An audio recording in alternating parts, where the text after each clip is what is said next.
Karibu ku bakunzi b'ikiganiro cacu ca Space. Karibu ku bamaze gushika. Nizere ko muriko muranyumva. Amajwi nizere ko bashikira.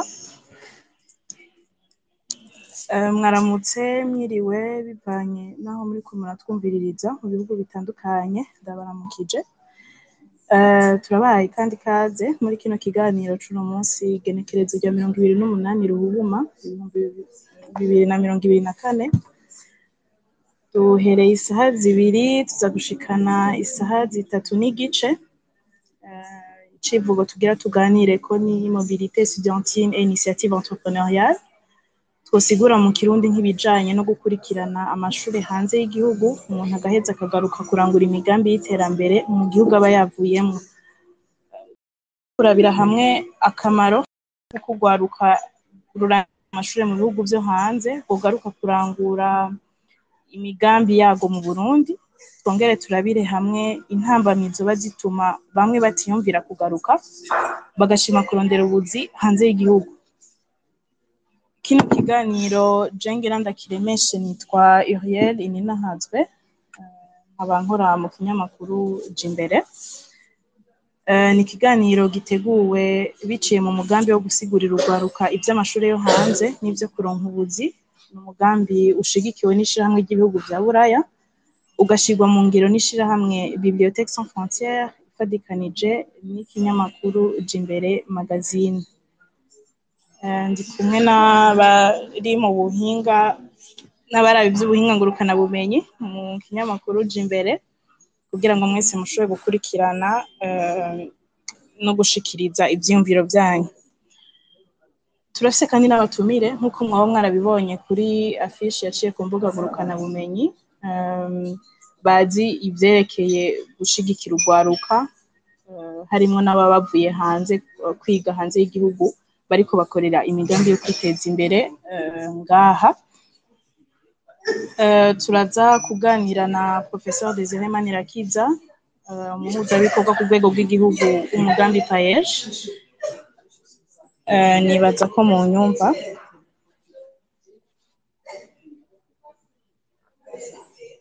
Professeur Désiré muranyumva?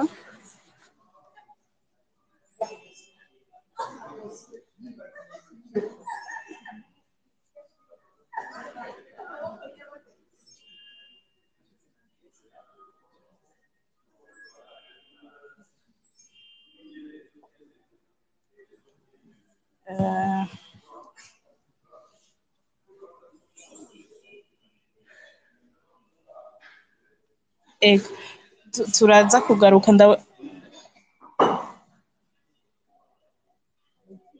turagaruka ntaco dusubire kubavugisha. Turi kumwe kandi na Fabrice Manirakiza, ni umwe mu rwaruka rwahejeje amashure hanze y'igihugu c'u Burundi, ariko ubu akaba ariko arangurira imigambi yiwe mu vy'ubwubatsi cane cane hano mu Burundi. Fabrice, kaze nawe muri kino kiganiro, uratwumva? Parce que Gérard, tu vois, un truc comme ça, tu vois. Un truc comme ça. Parce que le gars lui aussi. Fabrice, uratwumva?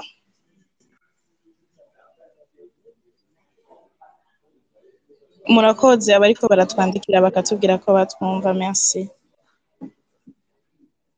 Kaze cane Fabrice. Hello, ndabaramukije cyane, nizeye ko mu nyumva. Amahoro neza, turakumva neza. Wogira ko unidondora, noba navuze mu ncamake kuri umwe mu rwaruka bahejeje amashure hanze y'u Burundi, ariko ubu imigambi yabo y'iterambere bariko bayirangurira, bagarutse hano mu gihugu c'u Burundi kuyirangura. Wotanga umwidondoro wawe ukwiye ku batoba bakuzi kugira bumve Fabrice wari. Ego, murakoze cyane, ndabashimiye gose cyane cyane Jimbere ku bikorwa nk'ibi by'iterambere. Hanyuma je nitwa Fabrice Manirakiza, nkaba ndi umurundi sinzi ko novuga wo mu diaspora. Reka mvuge nk'uko nyene aba muri Australia, hanyuma ubu nkaba ndiko ndarangura imigambi y'iterambere mu gihugu c'amavukiro arico ngaha mu Burundi.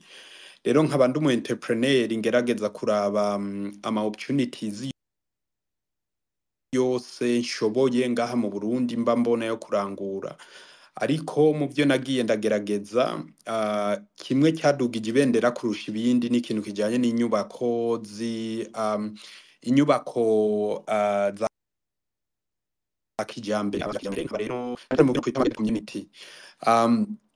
Ibindi novuga mbona imigambi nyene nagenda arangura, amashuri yanje nize muri Australia niga natanguye kwiga ico no kwita ESL, English as a Second Language, ukore muri Tanzania. Hanyuma mpejeje iyo programme ya ESL novuga ati yiga abantu bose baba baje bava mu bihugu bitavuga icongereza, kuba ari ukugira tubanze twiga icongereza. Hanyuma mpejeje iyo programme ca ntangura umwaka w'indwi, ndiga umwaka w'indwi. Hanyuma kubera nari ngerageza novuga ati nariko ndagerageza kwita ku rutare kugira nige vyinshi menye vyinshi, cambonekana nk'umuntu azi ubwenge mu ishuri, baca baransimbiza umwaka w'umunani, bisigura ko umwaka w'umunani jewe ntawize. Hanyuma mu 2011 niho naheza high school, cangira Imana ndaronka scholarship y'uwarose amanota meza. Nca rero ntangura RMIT University, it's a university iri aho mba bita muri Melbourne. Hanyuma rero cankurikirana ivyigwa vya international business. Ibyo rero nabyo narahejeje bachelor ya international business. Hanyuma canshaka gutera iyindi ntambwe yo kuja muri international affairs, mugabo bivanye nuko naciye ntabaye nkuba interese cyane on the start point, ahubwo canchuzinga kugira ico twita criminology and justice.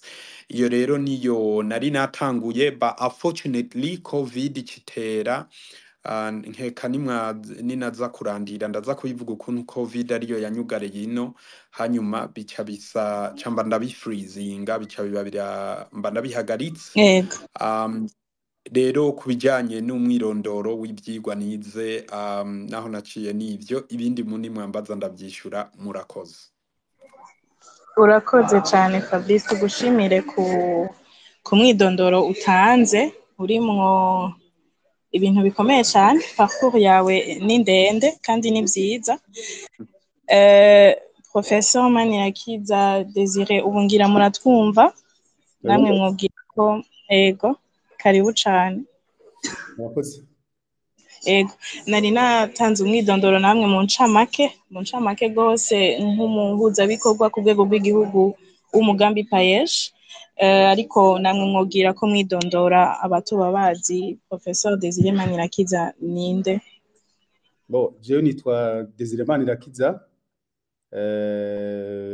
navukiye Igitega, hanyuma niga école secondaire kuri lycée Gitega kugeza muri 2001.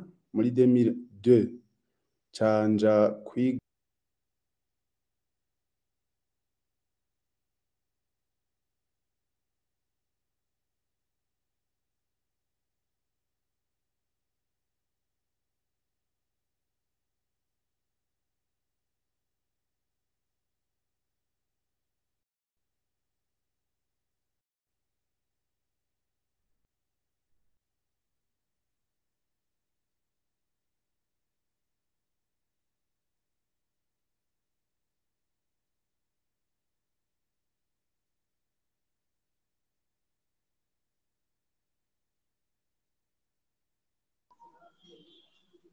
Allo Desire Manirakiza, muratwumva?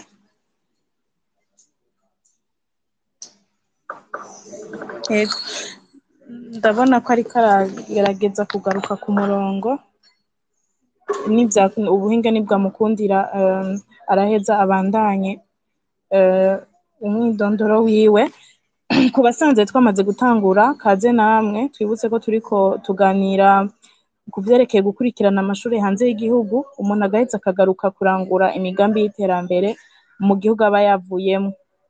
Nari navuze mu ntango ko tuza kurabira hamwe akamaro kuko urwaruka rurangiza amashure muri ivyo bihugu vyo hanze rwogaruka kurangura imigambi yago mu Burundi.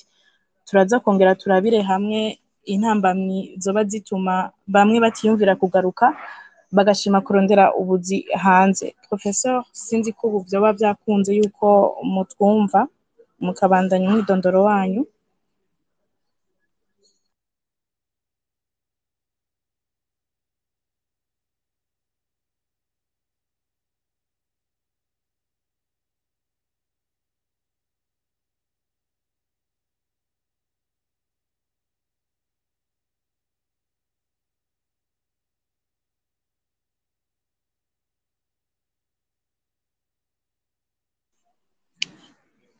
Ubuhinga ngurukanabumenyi ntibwama busezerana.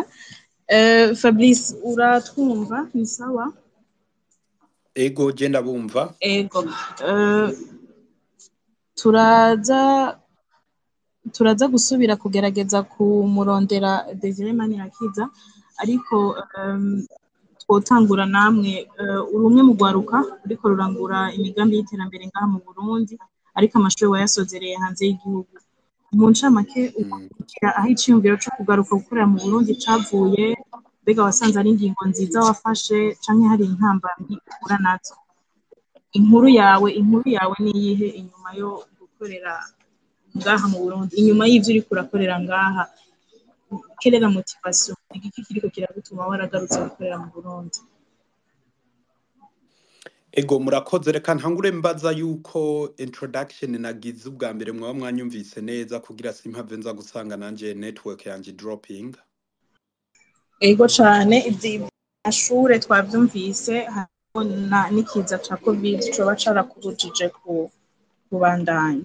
Great. Ego. All right, that's good. Okay, murakoze. Urakoze ku kibazo mumbajije. Jewe story yanje kenshi nkunze kuvuga ko ari unique kubera nibaza ko irimwe ama struggle amwamwe canke irimwe ama challenges amwamwe nibaza yuko hariho batagiye novuga ati yagiye ku bwanje personally speaking mvuga ati nayikoze nk'umwihevye nyene. Mugabo icyo nashaka rero gushimikirako ni cyuko jewe nk'ukurya nababwiye nakuriye muri Australia na wanashaka mbanje guca ku mayange munkundiye jewe nabaye imfuvyi nkiri mutoyi cyane bise imyaka 8 subiye inyuma gatoyi intambara ivy'Uburundi bihitiyemo twese turabizi. Mu 1993 twarahunze duhungira mu Rwanda, hanyuma ndagaruka turahunguka mu Burundi, abavyeyi bapfa afise imyaka 8 kubera ubuzima bubi ndasubira byitwa ko mpunze ja mu nkambi z'impunzi muri Tanzania. Hanyuma muri Tanzania naho ubuzima novuga ati biba bibi, mugabo Imana irugurura amarembo yayo iratugirira ubuntu turaja muri Australia. Kuja muri Australia nta buhinga na butoyi jewe canke my sister jewe nabo twari kumwe twigeze tubikoresha n'ubuntu bw'Imana yatwigiriyeko. Rero nico gituma ngeze muri Australia wanashaka muri ya introduction nababwiye ko mu kwiga nize I think some who goes beyond. Rero my push to the education was beyond. Arico kandi nkavuga ati gupushinga beyond nuko nagezeyo muri Australia isanga ni igihugu novuga ati gifise cyugururira amarembo ari we wese. Mu bindi sanzwe novuga ati sanzwe narayinkora muri Australia harimo ikintu cya music and motivation and inspiration speaking, so igiye barashobora kuba barabibonye. Rero muri icyo gihe gupushinga beyond nuko nasanze ku bwanje nabonye ubuntu nagiriwe nkabona ico gihugu ndimwo nkabona umenga ati uko bigenda kose I have to make a change. I need to change the world. Namambwira abantu yuko je ndi mbono byita ibisazi bya Fabrice bimbwira ko nshobora guhindura isi. That's the reason why I do everything that you see. Now iyo mvuze ivyo rero nuko muri Australia nahasanze nk'igihugu cyuguruye cyuguruye amarembo yo kugira ivyo bintu ndashobore kubishikako shobore kubibona shobore kubyivira bicatuma rero kwiga ni ahantu kutare nico tuma wumva ari abuna nasinde kubera nagerageza kuba kwiga ibintu nk'ivyo ikindi rero ikirako cyuko bivanye ivyo nakona ko bagiye za music novuga ibyo bya inspiration novuga education muri yose kuri personally speaking nari maze gushika ku bitari bike kuko abo baba bavyifuza bashobora kuja no muri Google bakirabira narabaye n'umurongozi wa communauté Burundian community muri Melbourne aho naba novuga ati I was comfortable. However ngerageje guca ku mayange uza kugira ikibazo arazarambaza ngerageje guca ku mayange muri mu 2010 mbandanye ego bandanya. Okay, thank you. Mu 2012 narigeze kuza gutembera ngaha mu Burundi. Mbo kubera hari hishiramwe gitwa ActionAid. Iryo shirahamwe ActionAid no muri Australia ririho. Rero barantumira nkabafasha kugira ama fundraising. Kujya usanga bari bagiye kugira fundraising mu ba patron babo hanyuma nka performinga canke nkavuga story yanje kugira bashobore ku motiva abantu bashobore kugira ko kurumva imfashanyo zitangwa hariya nizo zica zizino nico gituma no ngaha mu Burundi ActionAid hari rero ndabafasha igihe kimwe ba raising amafaranga menshi yo ico gihe muri Somalia hari dried nta mvura yagwayo rero baca bihurirana nuko nababwiye yuko ngira nze mu Burundi bacavuga ati how about ushitse mu Burundi tuzoce tugukwakira kubera dufise yishira hamwe tugutembereza. Aha ni mu 2012 haheze imyaka 10 mvuye mu Burundi. Rero ngarutse niho kuvyukuri nabonye ku Burundi ari bwiza cyane buse byiza byishi ari ico gituma namamvuga ati tuzohava turegwa n'umugano uvuga ngo wambaye ikirezi ntamenya yuko kera icyo gihe twaratembereye baradutembereza intara zitari zike urumva ko nka jewe nahavuye nkiri muto kugaruka muri ico gihe niho nariko ndabona realite wanashaka ni naho natanguye kuyumvirishira hamwe nise come and see Burundi urumva yama motivation and inspiration speaking navuga nagira muri Australia keshi nagendera amashuri ama university ama conference je maze kugendera amashuri arenga amajana 8 muri Australia no muri Southern Hemisphere rero ico gihe cantangura kametsi Burundi nibaza ko nzoza ndaraba babanyeshuri nja kuraba akaba aribo nzana ngaha mu Burundi wanashaka ndagira registration ya company ibintu nk'ivyo inkuru y'umwana isubira inyuma icyo gihe icyo kiyumviro nagitwaye uko hanyuma ndagenda nagitwaye uko kubera narabuza abo shobora guca ko kugira ngo registration ya company kubera iki ni hahandi usanga n'umuntu muba mushaka gufatanya umugamba aca kubwira ati urumva irifo yuko nsororera muri family yanje nayo mfise abari imwo so kuvuga ngo nabantu bari intellectual urumva nkavuga ati there is nobody to trust kandi na stories z'ibyo bihe aha mu Burundi zari tough kubera waza wumva umuntu wese mu diaspora yaca ko yaba yaramwivye urumva twumva ati there is nobody to trust rero ico gihe cyandasubira rero muri Australia cyandi bandaniza ico gihe wanashaka byabaye nkuko nabonye Burundi ndabona ivyiza mugabo ndavuga ati there is nobody to trust and then I sort of turned myself away from it however mu 2015 nigeze kuja guperforminga mu gihugu citwa East Timor kiri kumwe na Australia shitseyo sanga naje kurabwa n'abantu beshi ico gihe ndaryoherwa gose kubera nari nakiriwe n'umukuru w'igihugu wo ngaho cyasaba rero ko banza kuduza ibendera ry'u Burundi by the time bari ko barariduza niho numva igishika kuri jewe niho numva ikintu kigumbagumba kimbwira ati why are you doing this kubera ko uri kurateza ibihugu bindi imbere utari kurateza igihugu cawe imbere niho rero je nkunze kubivuga no ngaha ndabivuge kandi ubundi nzobivuga nkunze kuvuga ko ibikorwa je nkora ni gutumwa n'uhoraho kwanje nico gituma n'ama challenges aza ndayitega yego rero ngarutse mvuye muri Istimo cyanza mu Burundi mu 2016 nza muri cya gihe hariko haratego wasanga hajya bategera nade ukunuku urumva kubera nari na president wa communauté benshi barambwira ati wa mwana buri yahuye mugabo ndajya umutima menyo ndaza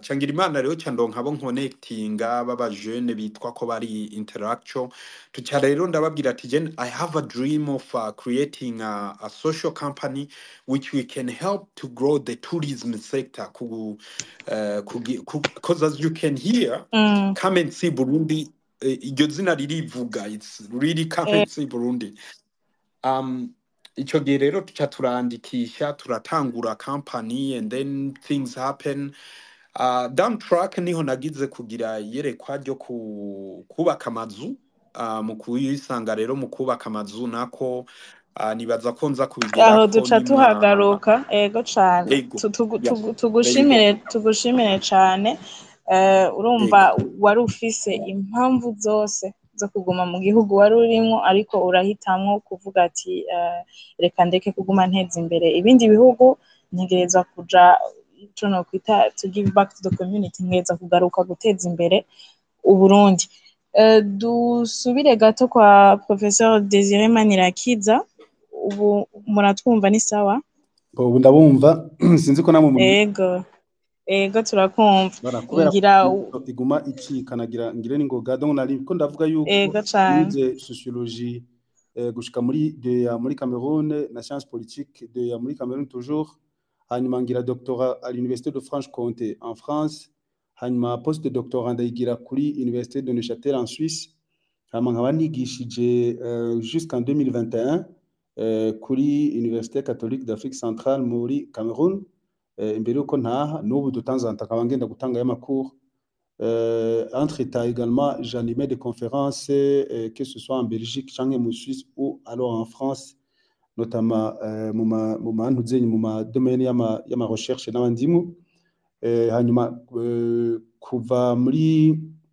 2017 nkaba nari coordonnateur wa 2019 nkaba nari coordonnateur d'un programme de recherche qui impliquait 5 universités nkuko nabivutse zitatu zo muri Suisse benimwe yo muri Cameroun n'iyindi yo muri Senegal voilà globalement ma présentation.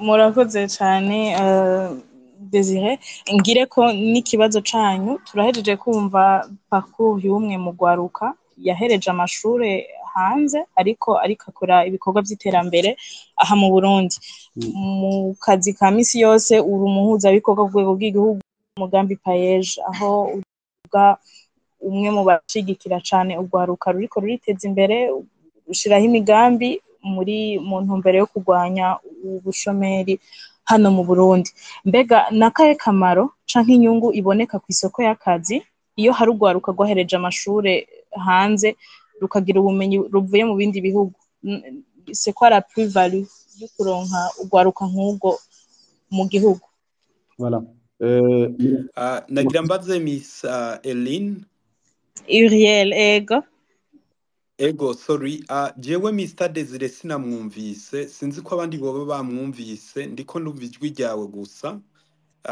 abandi botubwira jewe namwumvise abandi botubwira niba ijwi ari sawa ego n'abandi bamwumvise batanguye no kubaza ibibazo okay aho ni sawa rero nibaza ko ari jeje nyene it's okay ngira biraza gukunda yo bandi yatanguye Tangerageza kuvuga cyane peut-être. Ego. Alors murakoze cyane kuri ico kibazo mumbajije muti ni nakahe karusho kiyo abajene bagiye kwiga bakava kwiga hanze bashobora kuzana kuri marché du travail. No babwira d'abord yuko uburabona ibihe turimwo ni bihe vy'ama économie ari globalisé si vous voulez mondialiser. Hanyuma, la compétence d'une économie, il dépend largement, il y a la qualité de la formation il y a sa main-d'œuvre. Donc, le capital humain, il est fondamental. Hanyuma, au-delà de cela, muramaze kubona iyo bariko barabaza ibibazo mu bijanye n'ivy'akazi, ce qu'on demande, ce n'est pas uniquement la compétence technique. On demande aussi la compétence humaine, la compétence sociale, la compétence relationnelle, ou si vous voulez, la compétence culturelle.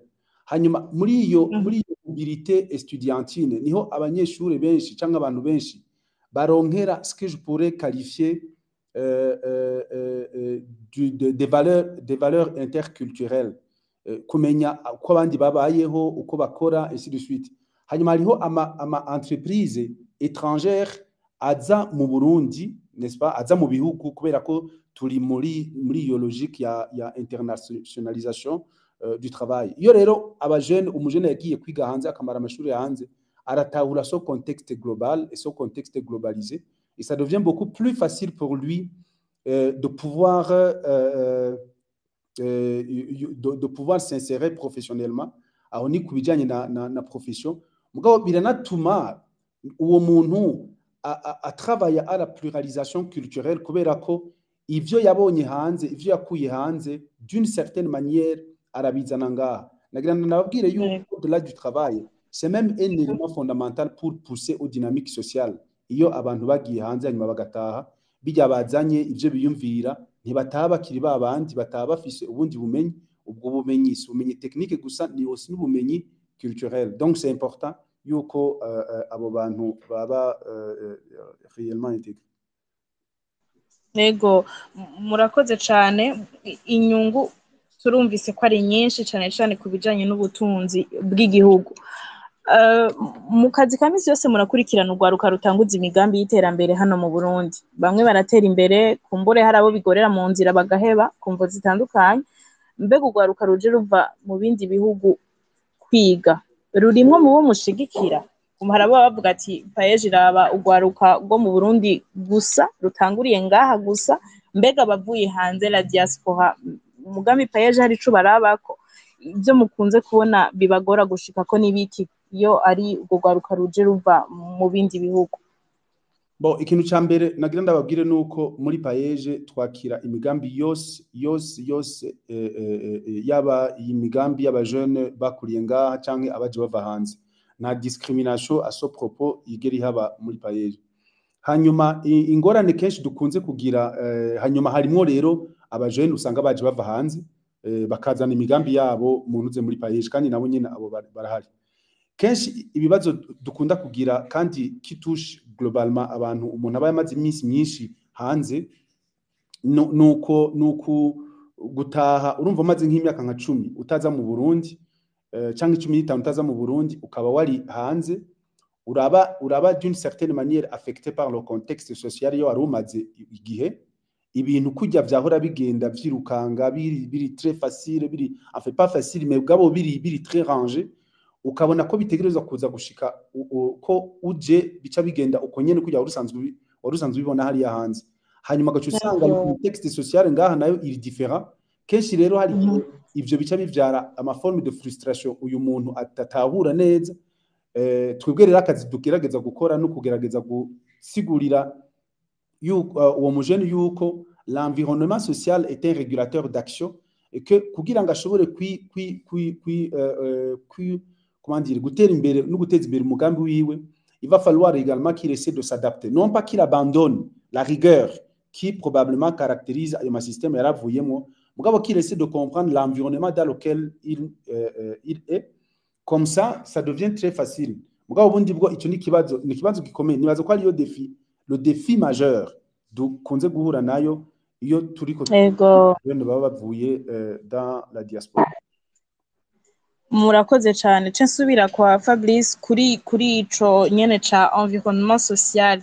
Mbega Fabrice, igihe wagaruka hano mu Burundi, na wari umaze igihe kitari gito hanze, wari umaze imyaka myinshi, hariho novuga umurindi ibikorwa byakorerwa ko mu gihugu wari urimwo, hariho ayo mashuri wagiyemwo, hari uko wakigwa. Mbega ushitse ngaha mu Burundi hageze gutanguza ishirahamwe ryawe, Quelle a été ton impression? Wumvise umerewe gute? Mbega wabona ko umenga biriko birateba? Wabona ko udashigikiwe bikwiye? Userukiye nk'urundi rwaruka ruriko ruragerageza gutanguza imigambi hano mu Burundi, ni izihe ngorane wowe wahuye nazo? Ego murakoze. First of all, it's a shame kuba ntumvise Mr. Desire Manirakiza. Hawe sabwe? Ntimwumvise inyishu yatanze, noca ngira ko ngira incamake. Ego nimba bishoboka niho ndabagoye kubera sinavyumvise, sorry. Ikibazo cari ico kumenya kwanza nimba mu mugambi paeje bashigikira urwaruka ruba ruvuye mu bindi bihugu, nimba bafata imigambi y'abarundi bari ngaha gusa, ariko aratubwira ati nta vangura rihari, imigambi yose irakigwa, ari umujene asanzwe ari ngaha canke umujene avuye aje ava mu kindi gihugu kwiga canke ariyo yahora aba. Aratubwira ati ariko ikibazo gikunda kuhaba iyo hari abaje bava hanze ni yuko hari uko abasanzwe abona ibintu bikorwa, hariho umurindi biba biriko, hariho ibintu biba bitonze, agaca asanga hano mu gihugu kumbura iryo terambere ntiturarishikako, canke ugasanga hariho ibintu bidakorwa kumwe, hagaca haba je dirais cette forme d'impatience canke nk'uko yavyise frustration, umujene akaruhira kubiheba akavuga ati none ni gute nzana ikintu novyita ati kigateba ariko nabona ahandi gice kinyaruka, sinzi ko mutahura. Niho nababaza ati mbega ese hoba harabaye ibintu bisa nk'ivyo mu rugendo rwawe ko wari umaze igihe mu kindi gihugu utashe ngaho ugira utanguze umugambi wawe, hariho intambamyi nk'izo mwaba mwarahuye? Urakoze. Ego cyane jewe nkunze kuvuga yuko personally intambamyi naciyemwo kugira nshobore kugera aho ngeze ku byo mubona, nibaza ko nkeka atana 2% yabo turi umurunganwe boshobora kuzicamo ngo bazihanganire. Muguwo ni jewe Fabrice abivuze, aho bikaca rero mvuga ati bivana n'imitima ya bamwe bamwe wanashaka usanga bari aho aribo botegerejwe kudufasha. Rero nkavuga ati bivanye n'ibihugu tuva mu bihugu biba biri very very developed. Hariho umuntu yigeze kuza, I think yigeze kumbwira ngo hari umuzungu ngo yaje ngo acavuga ngo Burundi buracari inyuma ngo y'ibindi bihugu, hatwotanga comparison nka Amerika ngo nk'imyaka 100. Rero ni ibintu menga biragayitse kumva, menga turagayiwe, mugabo urumva it is what it is. Nkavuga ati rero it's very difficult nkuko Mr. Desire yabivuze, kubera there is no infrastructure ziba ziri in place like where we are coming from. However, bikenewe ko birabwa mu nzira zibiri kuri aba bantu turiko turavuga. Muriko muravuga urugwaruka ruza ruvuye hanze. Now turafise urwaruka nka Fabrice yagiye aciye mu nzira yaciyemwo, hanyuma akaba Australia, akaba umuntu abaye muri Australia. Urumva obviously aho uri hose uca wiyadapta kuri ico gihugu, ku buryo uza gusanga hariho muri babandi usanga ari nk'umwana yatanguriye ari kiri muto ugasanga n'ikirundi ntacazi. That's the first one. Yindi kategori ya kabiri naba banyeshuri baba bagiye kwiga, usanga ashobora kumarayo I don't know imyaka 2 imyaka 3 hanyuma yaheza akagaruka mu Burundi. So we need to look at it, bikenewe ko tubiraba muri izo nzira zibiri. Rero je Fabrice ndiko ndavuga ego shaka uturorero nkawe wuje ibintu byaba byarakugoye cyane. Ego nka je Fabrice rero cyamvuga nk'umuntu yagiye muri Australia akamara iyo myaka akagira n'imigenzo kitire y'aba Australia. Rero yo tugarutse ngaha mu Burundi cyanke tuje gukorera ngaha mu Burundi biratugora cyane. Aha twovuga nk'ubu wanashaka dufatiye nko ku kintu cya mbere twovuga nka internet murabona ngaha ni it's very bad, you know, kandi ikibazo gihari, there is no competition, aho uvuga ati limitere idakoze neza ndigira ngaha. Wacu usanga rero uvuye mu gihugu bakoresha 5G washika ngaha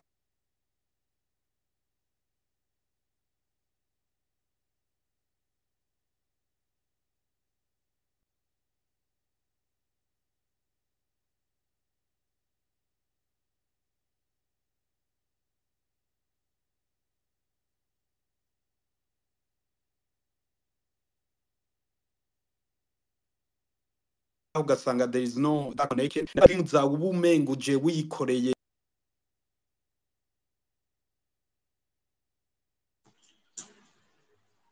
Fabrice connection woraba ingene itaziragenda n'abantu nabona umenga kuko nk'abantu bazi twigeze kuganira kuri ibi bintu bijanye no kubaka igihugu reka tufatire kuri ibi bintu by'inyubako ndazi ko abatari bake bo baba n'ubu bavuga ati we would never see this coming ntitwigera twumva ibi bintu kuno vyoba naho hejuru y'ivyo n'uno munsi ndacafise abantu batari bake benshi cyane bavuga ati Fabrice n'umu escrow ako nkabaza ati none vraiment genda uzane partage werekana ukuntu n'umu escrow ariko ukaza gusanga ni kubera ofete hariho ijambo bita jalousie gender rishira mu nzira zibiri hariho jalousie positive hariho jalousie negative positive ni ya yindi vuga ati je mbonye uri kurakora ivyiza reka ndagushigikire bambe reka ahubwo mbe jalousie yo kuraba ukuntu nanje nokora ivyiza muga ntakubereye intambamye hariho rero jalousie negative ariyo yicaye ngaha mu Burundi yo kuvuga ati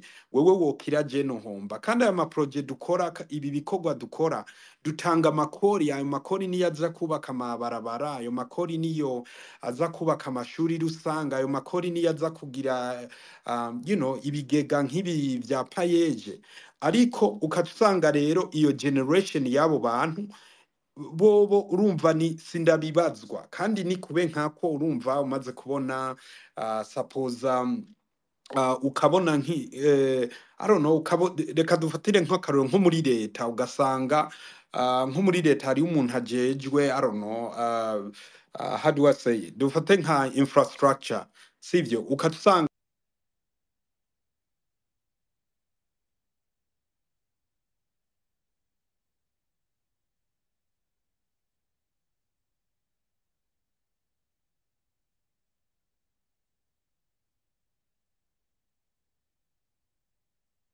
hariho abantu benshi turi quick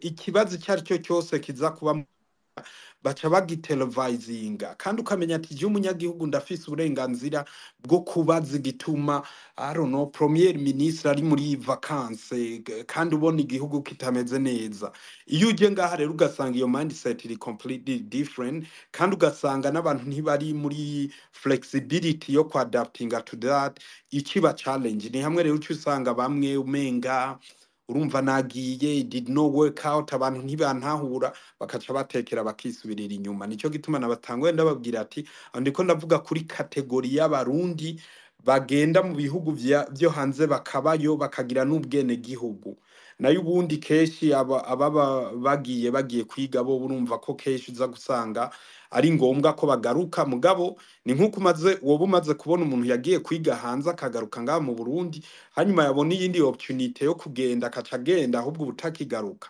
ivyo byose nibaza ko ari ibintu twoza kugaruka ko yes justement aho nyene muhereje hari ikintu wagarutse ko cane notamo ca internet nibaza ko naco tuzofata umwanya tukakiganira ko kuri bimwe mu bintu bibuza benshi kuzana imigambi yabo hano mu Burundi nico kirimwo ariko kandi kuri ico hereje ko hano ku rubuga rwa Twitter harakunze guca ibiyago bisaba cane abarundi bari mu bihugu byo hanze la diaspora burundaise gushira ingufu cane mu gukora imigambi iteza imbere Burundi hari n'amahoro abaterera ari nk'intebe batanze ku mashure mu ntara bavukamwo bigashimwa cane mbega ku bwawe ni kuko ivyo vyiyumviro bitaba vyinshi ego ingorane zirahari ariko nk'uko Desire Manirakiza yabivuze hariho uko gutahura yuko ugarutse haciye igihe utari uhari hariyo kwiyadapta hariyo kumenyera kuko urakarorero kuko bikunda kuza gukorera mu Burundi ni kuki none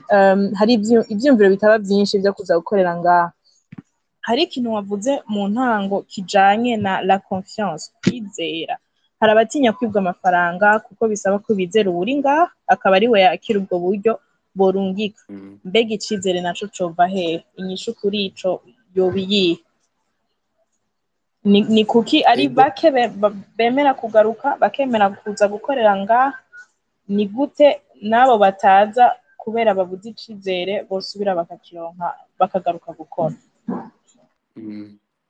Okay, urakoze. Ku cyambere mwari mwavuze ikintu kijanye n'abadiaspora, haba hari imigambi yo gufasha guterera ukuna kuriya. Now, je biri ivyo wanashaka mu ntunganye biri mu bintu bya mbere nanka gose bivanye nuko, for example, nababwiye ko je nari president wa communauté muri Melbourne aho naba. Rero ugasanga turicaye n'abagenzi, ugasanga ati reka tugende ku musozi uyu n'uyu tuje tugira ingurube tuze turaha abanyagihugu kuna kuriya. Ndagera ahantu ndakakira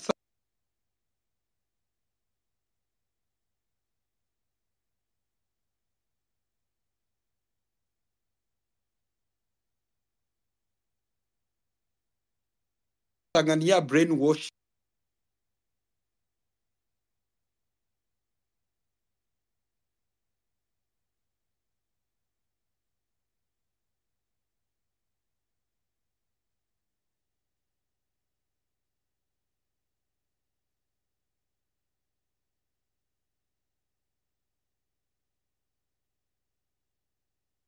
washing colonial masters baduteye. Fabrice, intervention yanyu iriko iracika, turiko tubumva bicika, abandi sinzi ko bariko barakumva neza.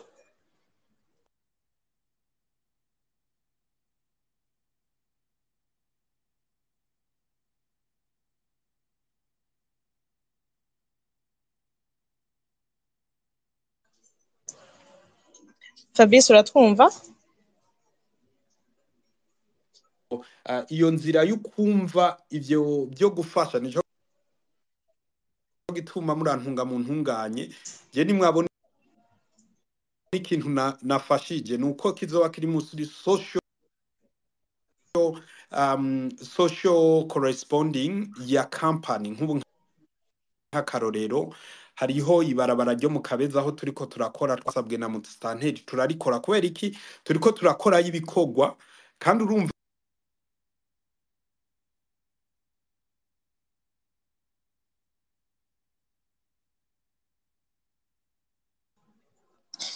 connection Fabrice ntiriko iramukundira cane, ariko nibutse yuko mu gice ca kabiri turaza kwakira abafise ibibazo n'intererano. Hariyo abo namaze kubona bagize ama request yo gushobora kuvuga, abandi ibibazo murashobora kuvyandika muri commentaire. Harabona abonye ibibazo bitumbereye cane n'ingene payeje yobikora canke ibijanye n'ingurane payeje itanga. Twibutse ko uno munsi ikiyago turiko turagira ni kijanye no kurangiza amashure mu kindi gihugu ukagaruka gukora mu gihugu. Ico no kwita mobilité estudiantine et initiative entrepreneuriale. Kumbura ibijanye n'ingene payeje yobikora, abihingurane, umwanya bimara batarahironka, ivyo tuzobirondera kandi kanya ko kubivuga canke mu bindi biganiro. Nsubire kwa Professeur Désiré Manirakiza, uratwumva?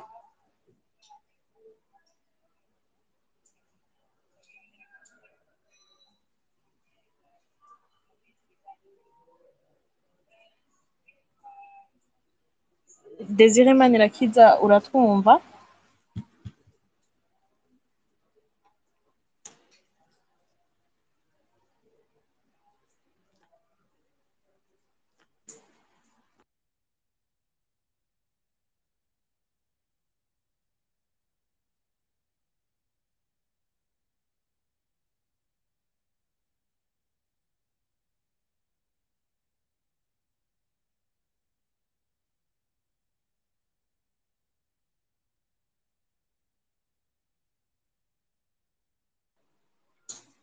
Désiré Manirakiza, sinzi ko twumva.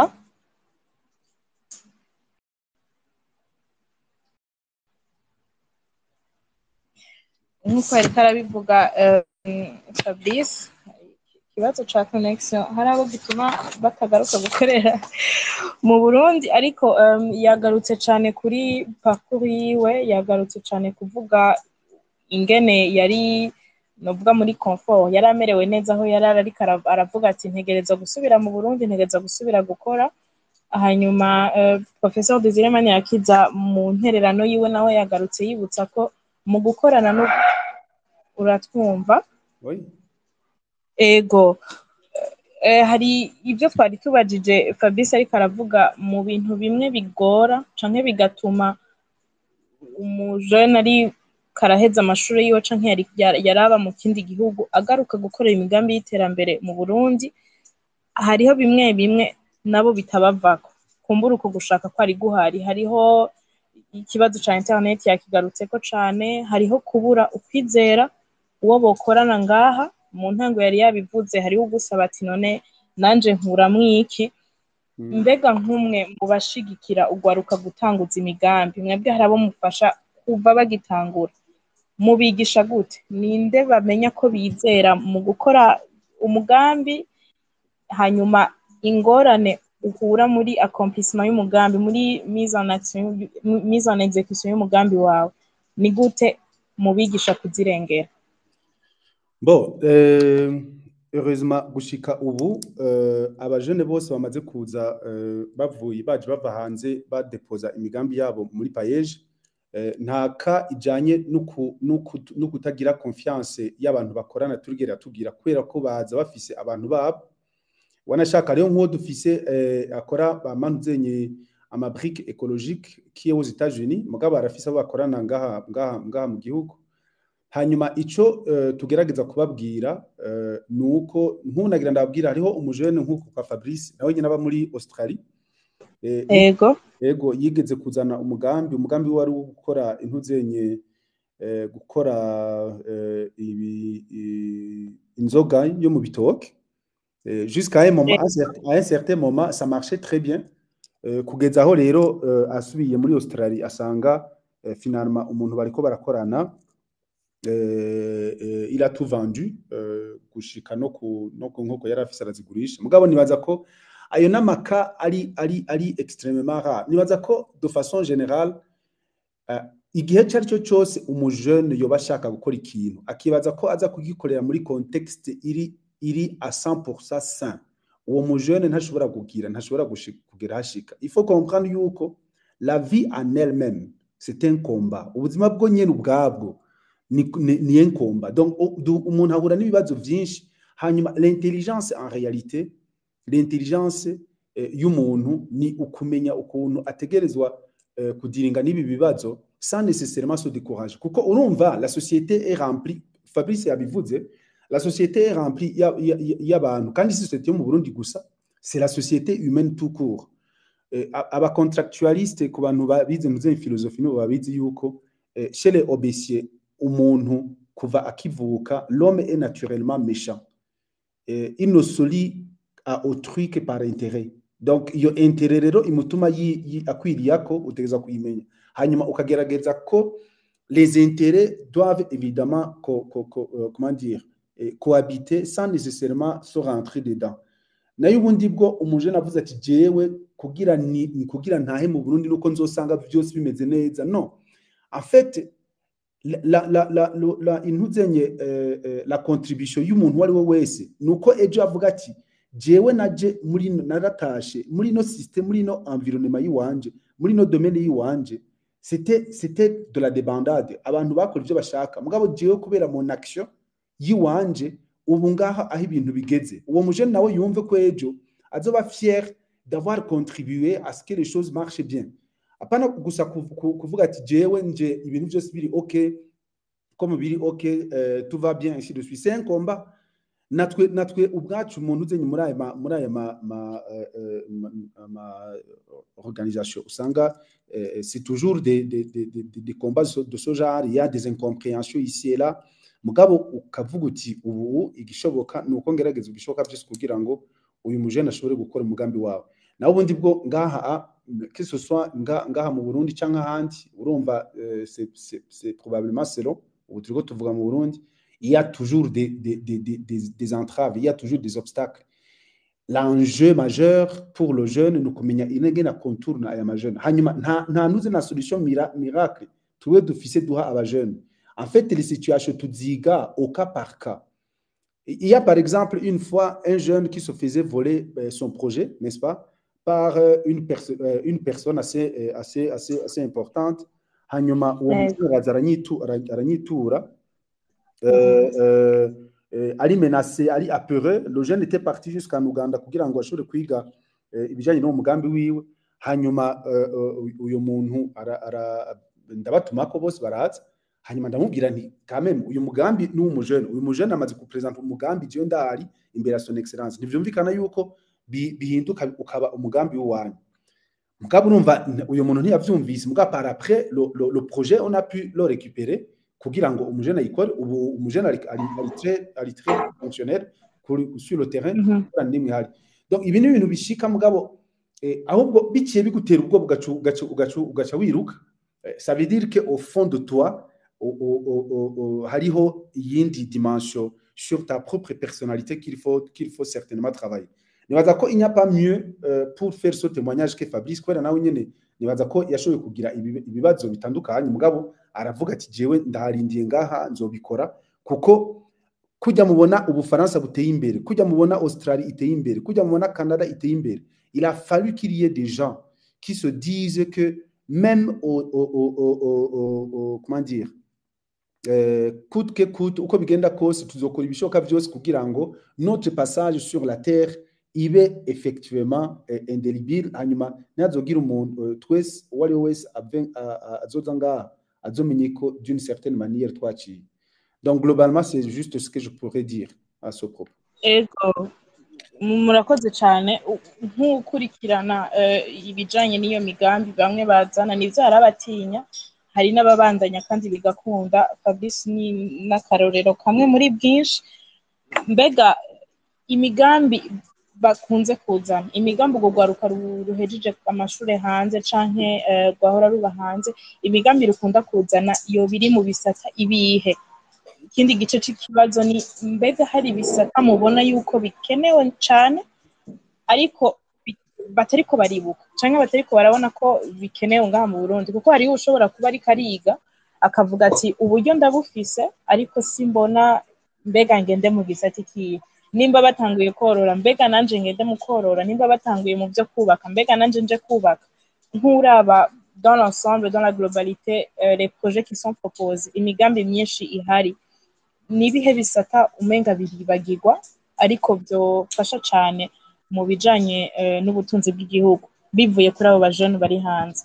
Bon, nagira ndabamenyeshe déjà ubwa mbere yuko igihe payeje ijaho dans l'intention c'était d'offrir de son excellence le président de la République, c'était d'offrir également une opportunité à ces jeunes bataha bavuye hanze kugira bashobore kuzana ubumenyi bakuye hanze kugira ngo bashobore guteza imbere igihugu.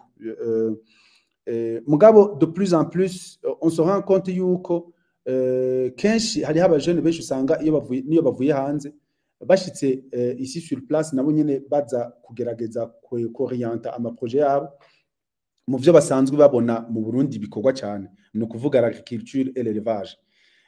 Ni kintu kenshi ki jewe personnellement kiora kintangaza. Wanashaka hari gihe duhora tubifana bamwe ndababwira nti wowe ntushobora kuba waragiye ukamara imyaka 10-15 uri kurabona ibintu hari yangene bimeze hanyuma ugaruke ngaha mu Burundi uvuge ko umugambi wa ufise ari umugambi ukorora inkoko. Ce n'est pas mauvais korora inkoko, il faut que les gens me comprennent bien. Sindiko mvuga yuko korora inkoko atari umugambi nuze mugabo ivyo n'abajene bari ngaha mu Burundi bashobora kubikora. On aimerait effectivement une plus-value. Nk'ubu nagira ndababwire son excellence monsieur le président de la République arakunze kuvuga amadomaine atatu: le domaine des technologies, les technologies de l'information, les TIC, le domaine du tourisme, n'est-ce pas, mais également la transformation agroalimentaire. Burya muri paye turafise ama coopérative menshi ariko arakora sur les matières premières.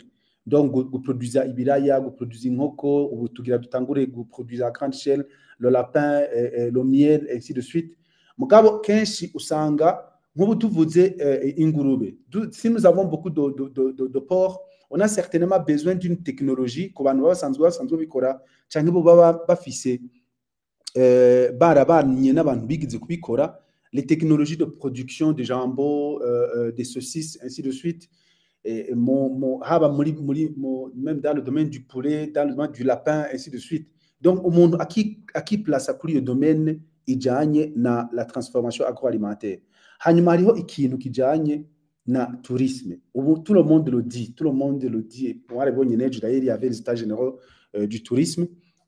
Aba bajene baba babaye hanze baba barabonye ukuntu les sites touristiques ziba zisanzwe zikogwa, ukuntu abandi baba bazamenaja les services qui sont généralement offerts par izo espace de tourisme. Mugabo ayo ma projet ntayo tubona ku bwinshi. Hakaba rero n'aya ma projet ajanye na les technologies de l'information, uko uravye dans les projections professionnelles d'ici 20 ans, plus de 8 emplois sur 10 zizoba ziri dans le domaine du numérique.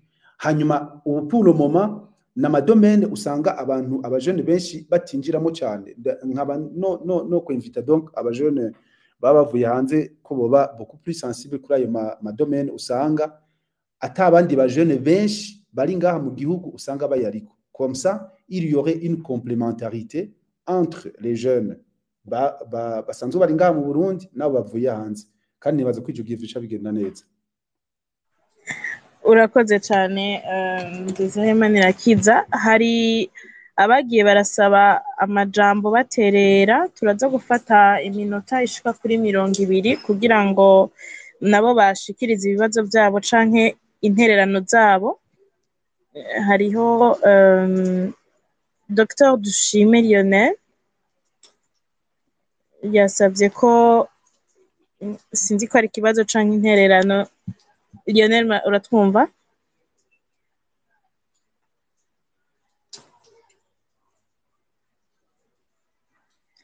Dr Lionel, sinzi ko twumva, urashobora gushikiriza iciyumviro cawe canke ikibazo.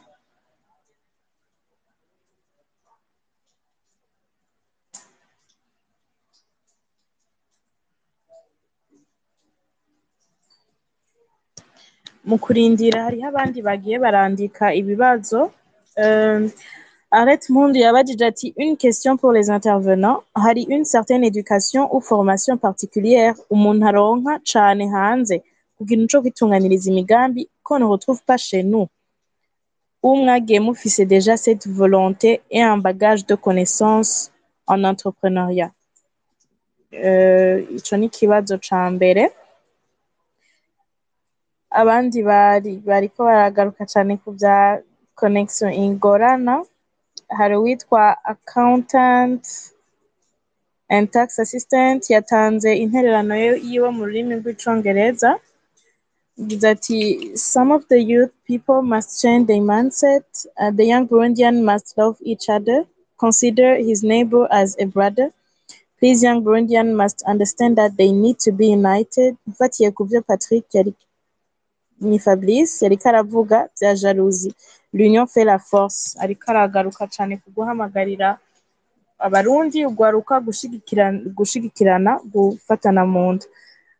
Uwitwa Kwizera Buntu yabajije ati est-ce que Paege nta kuntu yokora mu gufasha leta, par exemple dans le sens ikaza iraraba le cursus universitaire itangwa, est-ce que matériel ikoresha ça remplit l'environnement iyo hanze isaba. Ngerageje gutahura ikibazo ni mbega ibisabwa hano n'ivyo umuntu abazanye akuye hanze, nta bisaba ko abanza gusubira kwiyajusta. Sinzi ko pa matériel yo bashatse kuvuga tout type de document. Kwizera ni muri ukiri kura dukurikirana wosigura neza ikibazo cawe. Uwundi ati Désiré, merci kuri uwo mujene mwafashije gurécupérer projet yiwe. Hari uwundi yaciye abaza ati si habayeho umujene yibwa umugambi wiwe ni gute Paege imufasha. Ngira turagumanye ivyo bibazo. Icambere ngira ngo cabajijwe cane Fabrice, mbega hariho ibintu woba warigiye mu mahanga bijanye na entrepreneuriat birenze ivyo kwize ino, canke wari usanzwe iyo nyota yo kuba umuntu w'entrepreneur, wari usanzwe ufise iyo nyota yo gukora imigambi y'iterambere. Hariho bagage wowe warakuye hanze ubona ko ngaha mu Burundi utari kuyironka. Ego murakoze.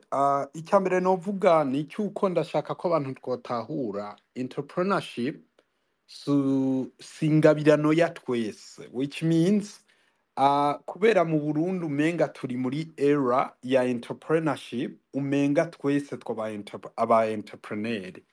but I think it's very wrong.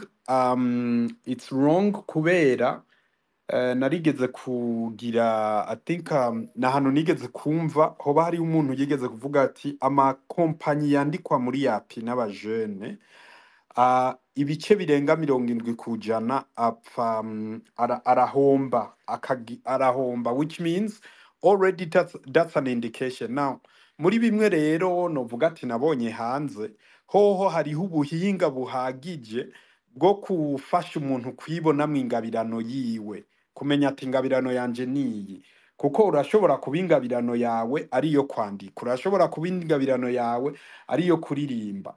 Burya entrepreneuria nayo urumva niyo kurema. Burya entrepreneurship canke ni riske, ndavyita ko ari riske kuko n'umuntu afata amafaranga akayashora mu kintu abavuga ati gutera imbere kwaco harimwo chance ingana ukuntu urumva ko ari riske. Rero icyo kintu twobanza tukacyumva uko. That's what I think.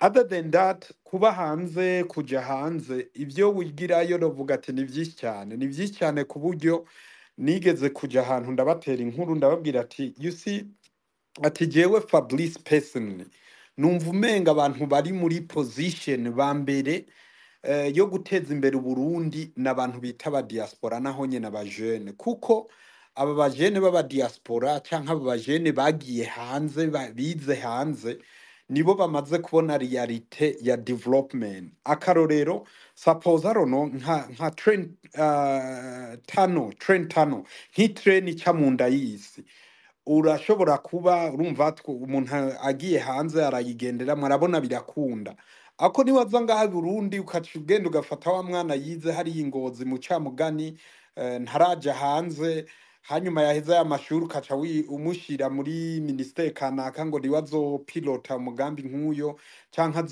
azoyobora imigambi nk'iyo. It's common sense. Uwo muntu it cannot make sense, you know. Nico gituma nguma mvuga ati burya Burundi bwari bufise chance niniya yo kugerageza kurondera abana b'u Burundi, kuko hariho umugambi yitwa Jiko twatanguje wa assurance yitwa Jiko. Iyo assurance ya Jiko hageze yaho ngira ikigwa cyitwa Tuaria, hanyuma ndarondera uwo kikora ngaha mu Burundi nta numwe yarahari icyo gihe biba ngombwa bandangira mezo y'abahinde yitwa Zara iri muri Kenya, banca amafaranga menshi $40,000 icyo gihe novuga ati nta n'icya gatatu nari ifise, ndihebura nyene kukanyuma niho nagiye kuganira n'umugenzi ari mu Bufaransa cyasanga akora mu bushira hamwe a mega insurance company yitwa AXA. Rero kubera mbona bizanye nk'umu diaspora ndiko ndarondera bamfasha n'ibintu biteza igihugu imbere, uwo muntu aca avuga ati ko ndose umuntu dusangiye umugambi, icyo kigwa cya Tuaria ngira ndakigukorere kandi muzompemba amafaranga make cyane. Bisigura ati paraporo ya $40,000 ni handi uza gusanga bamuhaye nk'igihumbi kimwe cyangwa ibihumbi 2,000. Rero icyo gihe cyambona ati yaba tuzi ubwenge buri hanze, yaba tuzi ubushishozi n'ubwenge buri hanze mu bana b'abarundi, novuga ati twokora icyo dushoboye cyose ko kuvuga ati twugurure ikibuga, hanyuma abo bana b'u Burundi bari hanze babibonye bagaruke. Icyo nico gituma uzosanga nka Ghana irafise ministeri ya diaspora, nka urabe n'izi za Israeli n'ibihugu izi za Haiti n'ibihugu vyiza vyerekanye ukuntu abantu baje hanze bakarahura ubwenge, hanyuma bagashiraho infrastructure yo kuba motiva kugira bagaruke gukorera iwabi Burundi.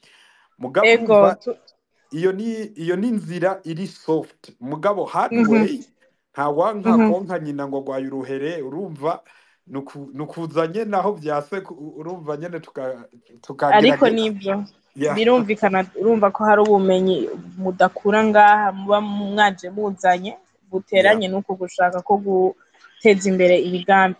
Hari ikibazo babajije Professeur Desire Manirakiza ati mbega umujene iyo paeje iri kiramukurikirana iyo umugambi wewe bawivye, kuko cyane birashobora kuba iyo ari umujene ariko ariga hanze canke atari ngaha akagira iciyumviro ariko justement kubera atari ngaha atamenyereye iyo environnement yo ngaha bigashika umugambi we bakawiba. Mwatanze akarero ko mwafashije kuko mwarumvise uwo mugambi wiwe, ariko byoshoboka ko atari bose mushobora gukurikirana umugambi w'umwe mukamumenya. Mbega paeje ifasha gute mu gihe habaye ivyo kwibana iyo migambi? Je numvise mu diaspora ya migambi nkumva ide ndawuhindukiza nkawugira muri ico gihe paeje ifasha gute uwo mujene? Deja imbere yo kwishura kuri ico kibazo nagira ngaruke kuri ibi kuri iki kintu Fabrice aje kuvuga notama kugijanye n'uyu wari yabujije ikibazo ati mbega burya hari ibintu abantu bigira hanze bitari ngaha mu Burundi. Aranavuga ati burya ntuzengera l'entrepreneuriat singabira n'uyu muntu wese. Bon, jewe de façon générale iyo discours ivuga yuko entrepreneuriat atari ya bose ni discours nkunze kumva un peu partout, comme si hari abantu bo bavukana intuze nka kujya kera abantu bavukana imbuto abantu bavukana imbuto zituma baba abantu zenye aba entrepreneurs. Moi je reste convaincu yuko l'être humain est perfectible. C'est davantage l'environnement qui peut être freinant, qui peut être ndi d'accord avuze ati ahandi hariyo ama outil ari pertinent kugira ngo ashobore kwakompanya umujene avuze ati nshaka gukora iki. Hariyo nabandi basanzwe bakunze kugira une opposition entre l'entrepreneuriat par nécessité, no kuvuga umujene akenye atakinda afisa ari bukore ari obligé kugenda kwa entrepreneur, hamwe na l'entrepreneuriat par vocation. Jewe ivyo concept zibiri ntazo nkunze kupoza kubera ko ndazi n'abarundi basanzwe babivuga yuko abantu basanzwe mu gifaransa bavuga yuko l'appétit vient en mangeant. Urashobora kuja aba entrepreneur bose dufise au moins les rares dufise nga mu Burundi ntibabigiyemo ngo kubera gusa uniquement kubera ko babivukanye. Ils ont saisi une opportunité. Après, ils ont vu que dans cette opportunité, hariyo ama facilité nama gain hanyuma barabibandanya. C'est donc possible aja kugira entrepreneuriat no munsi kandi atarasanzwe yarabirimwo mugabo gasanga finalement arashitseyo, finalement ala développer sa compétence à l'intérieur. Maintenant je reviens à votre question. Michambere jewe mimiriza ku bajene nuko ufise idée yawe. Aha mu Burundi hariho un bureau de certification et pas de certification, un bureau de en fait il y a bureau enregistramwo amanu zenye la propriété intellectuelle. Nyambari dossier, nyambari projet qui requiert ou alors qui demande une certaine compétence intellectuelle kandi akabari wewe wayitanguje. Imbere yo gutangura kuzana umugambi banza ugende d'abord wandikishe uwo mugambi wawe kugira ngo umuntu amenye yuko uwo mugambi ari gwawe d'abord. Urumva ubu muje nashobora kuza avuga ati jewe mfise umugambi wo gukora isabuni, hanyuma acha niyabona uwundi mujene yakuze isabuni acavuga ati jewe umugambi wanje uyu mugambi no banyivye, alors que en réalité le procédé ateza gukoresha kugira kuri iyo sabuni c'est un procédé qui est commun à tout le monde. Mugabo s'il s'avère yuko umujene yatanze projet yiwe nkaya ma projet barungika en ligne hanyuma bikaboneka neza yuko ariho umuntu qui a subtilisé son projet, nous engageons effectivement à suivre et à aider le jeune kugira ngo ashobore ku retrouver son projet.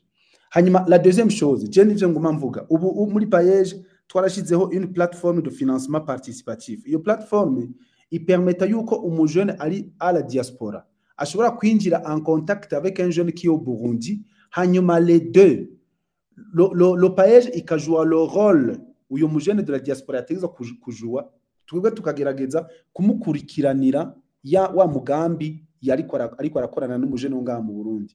Muri ico gihe rero bigenze umujene ashobora aho kurondera umubanyi ngo azbari bazoza kumukwirikirana umugambi, paeje ashobora iyo facilité yo kumufasha kugira ngo dushobore kumukwirikiranira umugambi.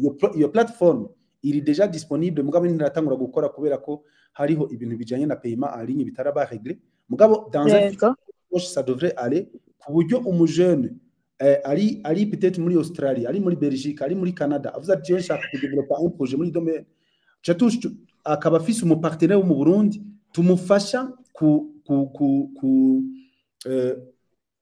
kwa kompanya iyo projet yiwe no kuyisubiza gukoca uwo mujene bariko barakorana ici sur place.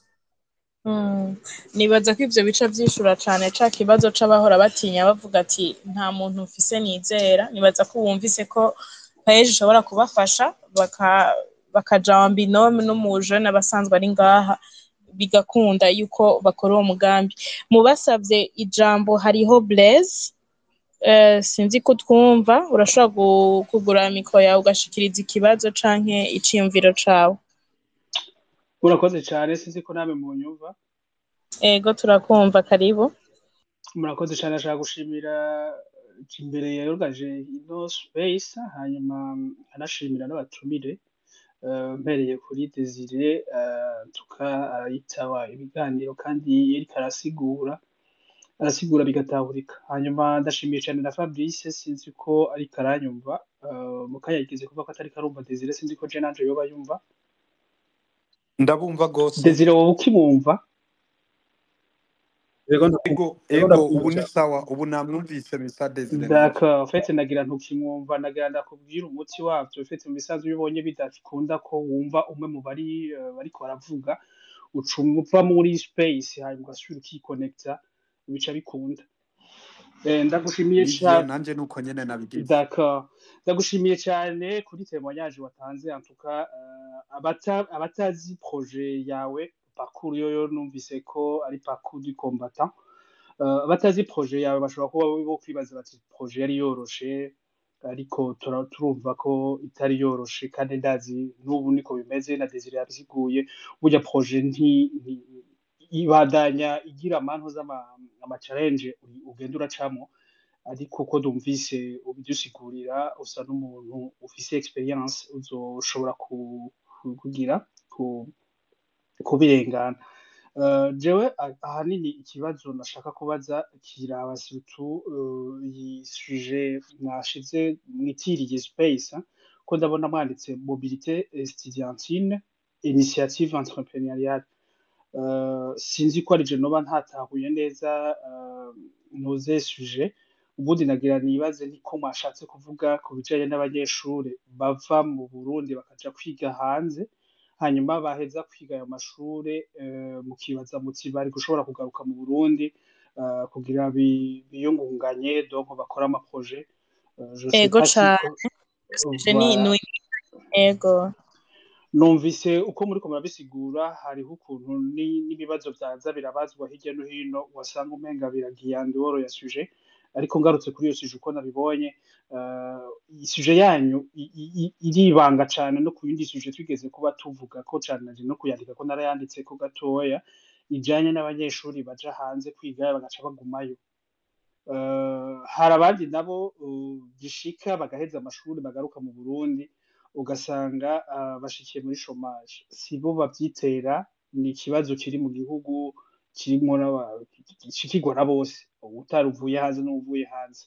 Hanyuma iyo bigeze kuri iyo ntambwe benshi muri bo bashaka baja mu byo kwiyungunganya nico gituma hariho iyo paeje n'izindi projet peut-être zibafasha kugira bace biyungunganya. Desire aravuze ati abava hanze surtout nk'abamaze imyaka myinshi hari ukuntu igihugu c'u Burundi cyoba cifuza ko bazana experience baba barabonye mu misi babayemo hanze. Nanje imisi natari myinshi cyane maze muri kino bihugu ndimwo birashika ugasanga hari biri muri iki gihugu urimo ariko utabona parce que aho uherereye ivyo urimwo bidasa bisana n'ivyo muri ico gihugu urimo. Nk'akarorero urashobora gusanga muri hejuru kanaka urimo bakora amasosiso nkuko yabitanze akarorero canke bakora amajambo ariko ugasanga kubera ko ushobora gusanga uri umunyeshuri canke ukora akazi ahantu utigeze uronka akanya ko kuja kuraba ingene ivyo bintu babikora kugira ngo ubijemwo unabimenye nuko uvuga uti je ngomba gukora projet iraba ivyo bintu reka rero ndabe ko mu karere mperereyemo noshobora kuza kuraba ivyo bakora ingere babikora hanyuma ndabe ko mu Burundi nobizana. Iyo ni initiative ukora. Fabrice aravuga ko yagize experience par rapport y'ibihugu yagendeyemo, ariko hari abandi nabo iyo experience batayironka kubera ko bataronka umwanya wo gutembera. Nico gituma mvuga nti ni vyiza ko abagize izo experience dimwe n'abagarutse mu gihugu ari vyiza ko batanga amatemonyage abari mu bindi bihugu nabo bace bitosora bavuga ati iyo bija hose naho turiko turiga cyangwa naho dukora akazi kanaka reka turabe tuze turatembera ko twagize amahirwe twaba turi muri iki gihugu dutembere turabe ivyo abandi ariko barakora hari naho vyo dufasha ejo nitwasubira mu gihugu tukaza tubizanye. Ego ikigira kabiri ndashaka kongeramo nikijanye n'ingene abantu dusanzwe turi mu bihugu usanga dufise réticence par rapport ya situation y'igihugu passé filitero ubibindi mugaye ijanye n'ingene amategeko yubahirizwa cyangwa tubahirizwa cyangwa ugasanga standard zisabwa kugira ngo ibintu ukora bishobore kuzovamo ikintu itubahirijwe cyangwa ugasanga ama service kanaka jeje gukora ibintu ntabikora. Iyo rero ico na Fabrice yanakivuze, iyo rero umuntu agize critique akavuga ati aha naha hari ibintu bitagenda neza vyateza kugenda uko, uyo muntu ushobora gusanga afashwe kutariko adatahuwe cyangwa ugasanga yishwe ubudipfurizi neza igihugu. Twashaka kubaza nimba hariho amaserivisi canke hariho mobilisation ikogwa je sais pas que service yo bikora kugira ngo kujya mariko muratwipfuriza abashobora kuzogaruka mu gihugu kwiyadabuta kuri situation iri mu gihugu nuko namo mobiliza bari mu gihugu naho kwiyadabuta kuri changement du monde genre nimba hakenegwa ko abantu bubahiriza amasaha canke rendez-vous wahaye umuntu rendez-vous 10h il faut ko 10h muhura mukaganira ivyo mwari wavuganye hariho ibiganiro bikogwa abona bayeje ikora ibiganiro kuri kazoza canke jimbere gushaka ko organiza amantu z'ama emission canke ibindi.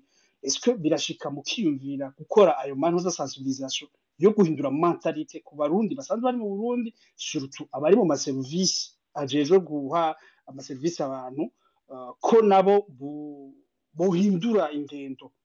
Nico kibazo nashaka kubaza cyane hanyuma nkaba nongera gusaba yuko mwokomeza cyane aya space abera ari kugira ngo n'abatari mu Burundi cyangwa badashobora kuronka uburyo bwo kumiza amaradiyo mu Burundi bakurikirana ivyo muri kumuganirako. Murakoze. Urakoze cyane Blaise ku ntererano yawe. Ni intererano yajanye n'ikibazo wagarutse cyane ku bisabwa. Hari igihe umujeni yiga agakenera kuja kubona justement ahandi ingene bikorwa. Professeur Desire Irakiza yari yagarutse kuvuga kuri iyo plus value iyo nyungu yindi umujeni aja avuye mu kindi gihugu azana ku isoko y'akazi kuko hari byinshi biba bishobora gukorwa n'urwaruka rusanzwe ruri ngaha hagakenerwa uwuzana ikindi ciyumviro une autre façon de penser. Ikindi kibazo naco mubajije ni mbega hoba hariho inyigisho zoba zihari zo guhindura kwiyumvira kuko havuzwe ikintu co kumenyera kwiyadapta kungene environnement usanze imeze aho uvuye mu gihugu nimba byari byiruka ugasanga ngaha umurindi sumwe ukamenya ukiga kubimenyera ariko ntucebe umugambi wawe. Ico kibazo ngira Desire dufasha kucishura mbega nk'umwe mu basanzwe bakurikiranira hafi urwaruka rutanguje imigambi. Hariho urwaruka ruri ngaha mu Burundi, hariho urwaruka ruza ruvuye mu kindi gihugu ruzanye imigambi. Mu nyigisho muba mutanga hoba hariho kwibutsa cane ikijanye n'uko guhindura kwiyumvira. Akarorero Blaise atanze n'ikintu gisanzwe cane kijanye no kubahiriza isaha, la ponctualité dans le business irafasha cane. Mbega hoba hariho inyigisho zija muri iyo ntumbero zoba zisanzwe zitangwa? Mbega hoba hariho inyigisho zijanye na changement de mentalité ku bijanye n'imiga twebwe ivyo dukora mu bisanzwe muravye ukuntu payeje iri construit autour de 3 composantes. Composante ya mbere ni formation et renforcement des capacités. Muri no composante inuzenye une dimension la plus importante ni dimension ijanye na changement de mentalité. Hajya kuri payeje igihe cyose haje abajene kugira formation, jewe ariho ndi ndagerageza ibishoboka byose. La première journée ikaba une journée consacrée à la moralisation. Muri yo moralisation hariho ivyo mvuga bijanye na le plan financier qu'il faut modifier mentalement kugira ngo umuntu ashobore guhinduka. Uko ndababwira nti ubu ngaha muri no sale muri ngaha nimwa muri ngaha uno munsi umwe wese akaba ruzoronka 10 millions, umwaka uzari habo muri mwebwe bazoba bamaze guhomba. Bazohomba kubera iki? Bazohomba kubera ko hari la façon dont vous faites les choses qui doivent certainement et automatiquement vous conduire à l'échec, ni ma façon de faire qui peuvent effectivement vous donner lieu à la réussite. Donc izo nyigisho ziratangwa. Gusa icyo nagomba mbwire monsieur Blaise nuko burya c'est très facile yo kubivuga kunuze ku munwa, mugabo quand il y a des modèles ça devient beaucoup plus pertinent. Quand il y a des modèles kuko unumva le mal, ce qui fait que les gens soient en retard, la question du temps, n'est-ce pas? C'est une dimension fondamentalement culturelle. Dans la tradition africaine.